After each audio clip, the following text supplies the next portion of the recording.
Sattenapalli tour సందర్భంగా తన మీద పెట్టిన కేసుల మీద జగన్మోహన్ రెడ్డి తీవ్ర ఆగ్రహం వ్యక్తం చేశారు. ప్రతిపక్ష నాయకుడు ప్రజల్ని కలవకూడదా అని ప్రశ్నించారు. అలా వెళ్ళేటప్పుడు ఆంక్షలు పెట్టడం ఏంటని నిలదీశారు. చివరికి బ్యారికేడ్లు పెట్టడం, అలాగే కేసులు పెట్టడం ఇప్పుడు అయిపోయిన తర్వాత వేధించి అన్నటువంటి విషయాన్ని ప్రశ్నిస్తూ వచ్చారు. లేదా కానీ ఒక ప్రతిపక్ష నాయకుడు ప్రజలను కలవడానికి వెళ్ళినప్పుడు కానీ లేదా పార్టీ నాయకులను పరామర్శించడానికి వెళ్ళినప్పుడు కానీ ఎందుకు ఇలాంటి ఆంక్షలు విధించాలని అడుగుతాం.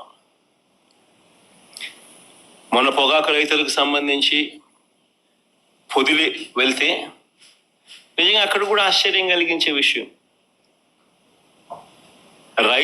పొగాకు రైతులు అష్ట కష్టాలు పడతా ఉన్నారు.